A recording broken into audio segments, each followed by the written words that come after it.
नमस्कार दोस्तों, पाथफाइंडर पर आप सभी का कैसे हैं आप सभी लोग। होप आपकी तैयारी बहुत अच्छी चल रही है और आप बिल्कुल सही डायरेक्शन में अपनी तैयारी को कर रहे हैं। नाउ क्लास 9th की एनसीईआरटी हम कर रहे हैं with the book you can see here is democratic politics 1। इसमें आज जो हम करने वाले हैं अगला chapter which is working of political institutions. ठीक है, यहाँ पर हम लेजिस्लेचर, एग्जीक्यूटिव, जुडिशरी तीनों ही जो ऑर्गन्स होते हैं गवर्नमेंट के वो कैसे काम करते हैं, क्या क्या उनके रोल होते हैं उसके बारे में ब्रीफली समझेंगे। इससे पहले के जो सेशंस हैं वो ऑलरेडी मैं क्रिएट कर चुकी हूँ, वो आपको प्लेलिस्ट में मिल जाएंगे with NCERT class 9th by Nidhi ma'am. ठीक है, polity NCERT class 9 by Nidhi ma'am के नाम से आपको डिस्क्रिप्शन बॉक्स में मिल जाएगा। तो वहां जाकर आप जाकर पूरे पुराने वाले सेशंस भी देख सकते हैं। आज हम शुरू करेंगे नया चैप्टर। बिफोर मूविंग फॉरवर्ड आप मुझे फॉलो कर सकते हैं दोनों टेलीग्राम चैनल्स पर दोस्तों, for all my class update, schedules, PDFs. Unacademy app पर भी आप मुझे फॉलो कर सकते हैं। साथ ही कोई भी सब्सक्रिप्शन लेने के लिए आपको सिर्फ मेरा कोड यूज करना होता है ND live 10। Agnipath batch already 3 तारीख से शुरू हो चुका है हमारा। अगर आपने अभी तक इसमें एनरोल नहीं किया तो अभी जाकर एनरोल कर लीजिए दोस्तों, क्योंकि इस बैच में आपको बहुत सारी वैल्यू ऑफरिंग्स मिल रही हैं। जैसे 900 से ज्यादा घंटे की लाइव क्लासेस आपको यहाँ मिल रही हैं which is worth rupees 1.25 lakh. Mains test series और prelims test series worth rupees 45,000। इसके अलावा कॉम्प्रिहेंसिव कवरेज मिल रहा है प्रीलिम्स, मेंस, इंटरव्यू तक। मेंस मेंटोरशिप गाइडेंस आपको मिल रहा है और इंटरव्यू के लिए आपको ब्यूरोक्रेट्स द्वारा गाइडेंस प्रोग्राम में आने का मौका मिलेगा। अब ये सारी जो वैल्यू ऑफरिंग है 1.7 लाख से बहुत ज्यादा है, लेकिन हम आपको ये दे रहे हैं केवल 8,000। 8,000 रुपये जब आप मेरा कोड यूज करते हैं ND live 10 to enroll in the batch. Now why my code? मेरा कोड यूज करने के दो बेनिफिट्स हैं। एक तो ये है कि आपको डिस्काउंटेड प्राइस मिलता है। दूसरा बेनिफिट ये है दोस्तों कि मेरी पर्सनलाइज गाइडेंस भी आपको मिल जाती है आपकी प्रिपरेशन में। इसके अलावा एक कॉम्बो ऑफर आपके लिए लेकर आए हैं। अगर आप ऑप्शनल की तैयारी भी करना चाहते हैं हमारे साथ तो ये भी सबसे ज्यादा अफोर्डेबल प्राइस आपको मिल रहा है, जहां पर आपकी जीएस और ऑप्शनल की तैयारी हो रही है। यहाँ पर ज्योग्राफी ऑप्शनल जो होगा हमारा वो 1 अगस्त से शुरू हो रहा है, जो कि एक्स ब्यूरोक्रेट करवाने वाले हैं आपको। आईआरएस ऑफिसर हैं ये, एक्स आईआरएस ऑफिसर, तो वो आपको कराएंगे। एनरोल करने के लिए अगेन आपको सिर्फ मेरा कोड यूज करना है एनडी लाइव 10। सी सैट का बैच भी हमारा 1 जुलाई से शुरू हो चुका है। आप उसमें भी एनरोल कर सकते हैं मेरे कोड के साथ। सी सैट को हम हल्के में नहीं ले सकते, बिकॉज सी सैट क्वालिफाई नहीं होगा तो पेपर 1 चेक नहीं होगा। तो प्लीज सी सैट की तैयारी को बहुत ही सही डायरेक्शन में कीजिए हमारे साथ विद जस्ट 2500।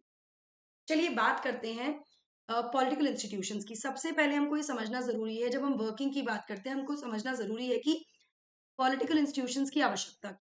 देखिए, किसी भी देश को चलाने के लिए, उसको गवर्न करने के लिए उसमें बहुत सारी एक्टिविटीज इन्वॉल्व है। ठीक है, जैसे कि सरकार रिस्पॉन्सिबल होती है सिक्योरिटी इंश्योर करने के लिए अपने सिटीजन्स की, फैसिलिटीज प्रोवाइड करने के लिए अपने नागरिकों को, education, health care, infrastructure etcetera, है ना। ये सारी चीजें होती हैं। एक्सटर्नल कोई एग्रेशन है, वॉर है, उसमें सिक्योरिटी हमें इंश्योर करना, प्राइजेस को मॉडरेट करना, प्राइजेस इफेक्टिव होना, ये सारे काम सरकार के द्वारा किए जाते हैं। पैसे it collect taxes, tax collect करती है सरकार, उस पैसे को स्पेंड करती है हमारे खर्च, हमारी ही चीजों में, राइट। ऑब्वियसली कहाँ से आएगा पैसा? हम लोगों से के द्वारा चुने हुए लोग हैं, हमसे ही टैक्स कलेक्ट किया जाता है, फिर वो हमारे लिए ही स्पेंड किया जाता है, हमारे ऊपर भी। जैसे कि इंफ्रास्ट्रक्चर बिल्डिंग में, हॉस्पिटल्स के लिए, एजुकेशन के लिए और बहुत सारी चीजों, ठीक है। एंड इस तरह से the money that collected spend thus raised on administration, defence, development programmes, जो पैसा इकट्ठा हुआ इन सब चीजों में जाएगा। इसके अलावा it formulates and implements several welfare schemes. अब एक तो हुआ कि ठीक है, एक सेक्शन ऑफ द सोसाइटी है जो सफिशिएंट है, अपने लिए केपेबल है, लेकिन एक वल्नरेबल सेक्शन है, उनके लिए वेलफेयर स्कीम्स लाने में भी लाने की जिम्मेदारी या लाने का जो रिस्पॉन्सिबिलिटी है वो भी किसकी है? वो भी सरकार की है। तो ये पॉलिटिकल इंस्टीट्यूशंस ये सारे काम करते हैं। Governing is not only administration, it is about taking care of the citizens. उनके लिए वेलफेयर स्कीम्स लाना, पॉलिसीज लाना, सिर्फ लाना नहीं, उनको इम्प्लीमेंट भी करना, लोगों तक उन स्कीम्स के फायदे पहुंचाना, ये सारी चीजें सरकार के द्वारा, इंस्टीट्यूशंस के द्वारा की जाती हैं। अब कोई भी डेमोक्रेसी कब एक अच्छे तरीके से काम करेगी? जब ये सारे इंस्टीट्यूशंस अपनी जो जिम्मेदारियां हैं, जो उनको रोल दिए गए हैं, वो अच्छे से परफॉर्म। जैसे किसी भी देश का जो संविधान है वो कुछ बेसिक नियम, बेसिक लॉज या रूल्स सेट करता है on the powers and functions of each institution. इनकी क्या जिम्मेदारी होगी, इनकी क्या अथॉरिटी होगी, क्या पावर्स होंगी, संविधान बताते हैं। ये हम पहले डिस्कस कर चुके हैं। फॉर एग्जाम्पल, जैसे प्राइम मिनिस्टर और जो कैबिनेट है, एग्जीक्यूटिव, पॉलिटिकल एग्जीक्यूटिव वो इंस्टीट्यूशन हैं जो कि सारे इंपॉर्टेंट पॉलिसी डिसीजंस लेते हैं। इसके अलावा सिविल सर्वेंट जो कि यू नो अगेन ब्यूरोक्रेसी है, एग्जीक्यूटिव है, लेकिन एडमिनिस्ट्रेटिव एग्जीक्यूटिव है। तो ये लोग काम करते हैं और ये रिस्पॉन्सिबल है to take steps to implement the minister's decision, implementation के लिए। ठीक है। इसी तरह से जुडिशरी, जुडिशरी काम करती है to resolve the disputes between citizens and the government, या government in one government and other government. तो ये डिस्प्यूट रेजोल्यूशन के लिए। तो इस तरह से सभी जो ऑर्गन्स हैं, जो इंस्टीट्यूशंस हैं, सबका अपना अपना एक काम है, उनकी एक जिम्मेदारी है जो उनको परफॉर्म करनी होती है, और उनके पास क्या पावर है, क्या फंक्शंस हैं, ये सब कॉन्स्टिट्यूशन ने ले डाउन किया हुआ है। सबसे पहला एक इंस्टीट्यूशन या ऑर्गन अगर हम बात करें, तो पहले मैं आपको बता दूं जो ऑर्गन्स ऑफ द गवर्नमेंट है उनको हम 3 पार्ट्स में डिवाइड कर सकते हैं: लेजिस्लेचर, एग्जीक्यूटिव, जुडिशरी। लेजिस्लेचर की जिम्मेदारी लॉ बनाने, कानून बनाने की है, पॉलिसीज बनाने की है। तो यहाँ पर जो पार्लियामेंट है, जिसको हमारे देश में पार्लियामेंट बोलते हैं, सभी डेमोक्रेसीज में एक ऐसी असेंबली होती है जहाँ पे सभी इलेक्टेड रिप्रेजेंटेटिव्स आते हैं and they exercise supreme political authority on behalf of the people. इनको हमने चुनकर भेजा है, दे आर आवर रिप्रेजेंटेटिव। सब इकट्ठे होते हैं और साथ में डिसीजन लेते हैं। हमारे देश में जो नेशनल असेंबली है इन इलेक्टेड रिप्रेजेंटेटिव्स की, उसको हम संसद बोलते हैं, पार्लियामेंट बोलते हैं। क्या काम करती है आगे बताओ। स्टेट लेवल पर इसको लेजिस्लेचर कहा जाता है या फिर लेजिस्लेटिव असेंबली कहा जाता है। मतलब स्टेट लेवल पे भी इलेक्टेड रिप्रेजेंटेटिव्स होंगे ना, सुप्रीम पॉलिटिकल अथॉरिटी होगी, तो असेंबली या लेजिस्लेटिव असेंबली कहा जाता है। जो नाम है पार्लियामेंट, जैसे केंद्र में पार्लियामेंट है, संसद है, राज्यों में विधानसभाएं हैं, ये नाम अलग अलग हो सकता है अलग अलग देशों में। ठीक है, लेकिन इनका रोल, इनकी जो जिम्मेदारी है वो सेम ही होती है। ऐसी असेंबली हर डेमोक्रेसी में देखने को मिलती है। Now in the comment section, जैसे हमारा पार्लियामेंट है, किसी और देश में पार्लियामेंट को, इस असेंबली को क्या बोलते हैं, जैसे अमेरिका में कांग्रेस बोलते हैं ना, ऐसे ब्रिटेन में क्या बोलते हैं, या किसी और देश में क्या बोलते हैं, वो मुझे आप कमेंट सेक्शन में बताइए अगर आपको पता है। ठीक है। हाँ, जो पार्लियामेंट है एक्सरसाइज करती है political authority on behalf of the people. हमारे द्वारा इनको अथॉरिटी दी गई है, हमारे द्वारा या हमारे बिहाफ पर ये जिम्मेदारी निभाते हैं, एक्सरसाइज करते हैं पॉलिटिकल अथॉरिटी। और ये अलग अलग तरह से कर सकते हैं। जैसे सबसे पहला, वेरी वेरी इंपॉर्टेंट, पार्लियामेंट जो है वो फाइनल अथॉरिटी होती है for making laws in the country. देश में जो भी कानून बनेंगे, जो भी पॉलिसीज बनेंगी, वो इनके थ्रू बनेगी, पार्लियामेंट के थ्रू बनेगी। तो टास्क है लॉ मेकिंग की या लेजिस्लेशन की, ये इतनी क्रूशल है कि इसीलिए इस असेंबली को लेजिस्लेचर भी कहा जाता है, विधायिका, विधान बनाने की जगह। ठीक है, ये इतना इंपॉर्टेंट काम है। पार्लियामेंट्स पूरी दुनिया भर में जो पार्लियामेंट्स हैं वो नए लॉज बना सकते हैं, वो एग्जिस्टिंग लॉज को चेंज कर सकते हैं, वो अबॉलिश भी कर सकते हैं, और उनके बदले में नए लॉज भी ला सकते हैं। तो मतलब जो लॉ से संबंधित चीजें ना, जो कानून बनाना है, जो विधान बनाना है, नए बनाना, पुरानों को अमेंड करना, अबॉलिश करना, रिपील करना, ये सारी जिम्मेदारी पार्लियामेंट की होती है। और ये पूरी दुनिया में पार्लियामेंट ही करती है, ये असेंबली ही करती है, लेजिस्लेचर्स ही करते हैं।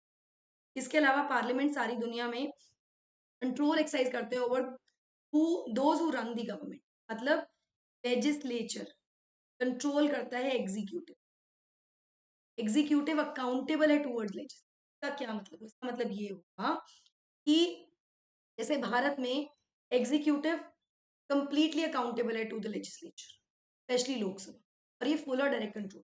इसका मतलब ये कि सरकार कोई भी डिसीजन अगर ले रही है तो वो तभी ले सकती है जब तक उसके पास पार्लियामेंट का सपोर्ट है, जब तक it has majority, it has support from the parliament. अगर सपोर्ट नहीं है, अगर डिसीजन में सपोर्ट नहीं आ रहा है पार्लियामेंट का, तो डिसीजन नहीं लिया जा सकता। तो फुल और डायरेक्ट कंट्रोल यहाँ पर देखने को मिलता है लेजिस्लेचर का over the people who run government, जिनको एग्जीक्यूटिव बोलते हैं, prime minister and the cabinet. ठीक है।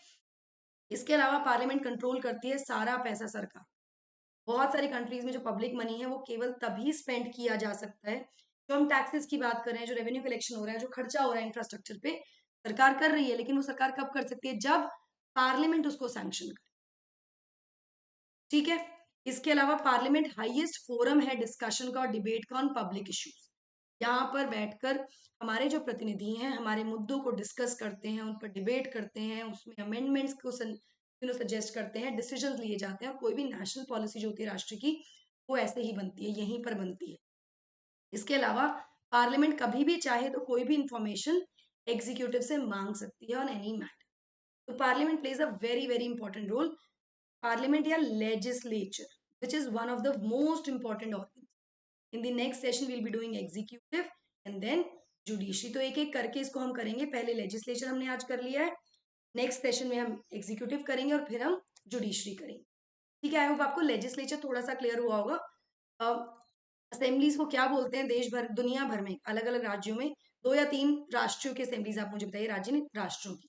लिंक जो इस पीडीएफ का आपको डिस्क्रिप्शन में मिल जाएगा, कमेंट सेक्शन में। हमें रीच आउट करने के लिए आप इस फॉर्म को फिल कर सकते हैं जो कि डिस्क्रिप्शन बॉक्स में दिया गया है। दोस्तों अग्निपथ बैच का अगर आप हिस्सा हैं तो आपको टेस्ट सीरीज ऑटोमेटिकली मिल जाती है, सीसेट ऑटोमेटिकली मिल जाता है। लेकिन अगर आप अग्निपथ बैच का हिस्सा नहीं है और सिर्फ आप टेस्ट सीरीज को एनरोल करना चाहते हैं तो आप वो भी कर सकते हैं। ये ऑलरेडी शुरू हो चुकी हैं। अगली टेस्ट सीरीज जब भी शेड्यूल होंगी मैं आपको बता दूंगी। यहाँ पर आपको 40 टेस्ट मिल रहे हैं। ये आपकी तैयारी में एक बहुत इंपॉर्टेंट रोल प्ले करता है। हमको पता है जब तक हम टेस्ट नहीं देंगे हमें पता कैसे लगेगा हम क्या रिटेन कर पा रहे हैं। इस तरह से मेंस टेस्ट सीरीज में भी आप एनरोल कर सकते हैं दोस्तों मेरे कोड के साथ। हिंदी मीडियम बैचेस हमारे 15 जुलाई से शुरू हो रहे हैं, आप उसके लिए भी एनरोल कर सकते हैं। ND live 10 is my code. और यहाँ पर आपको हिंदी मीडियम बैचेस में भी 900 से ज्यादा घंटे की लाइव क्लासेस मिल रही है। प्रीलिम्स मेंस की क्लास कवरेज मिल रही है, कॉम्प्रिहेंसिव कवरेज, प्रीलिम्स और मेंस की टेस्ट सीरीज मिल रही है, मेंस मेंटोरशिप प्रोग्राम मिल रहा है, इंटरव्यू गाइडेंस प्रोग्राम मिल रहा है। ये सब चीजें आपको यहाँ मिल रही हैं।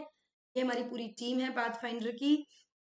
पर्सपेक्टिव से आप जुड़ सकते हैं एक सीरीज ऑफ यूपीएससी टॉपर्स जहां पर आपको डूज एंड डोंट्स पता लग जाएंगे यूपीएससी के लिए। हमारे चैनल को आप सब्सक्राइब कर सकते हैं इस क्यूआर कोड को स्कैन कर। That is it from my side. I hope you like the session. Don't forget to like share and subscribe to the channel and also hit the bell icon so that you get notifications about latest. Thank you so much. God bless.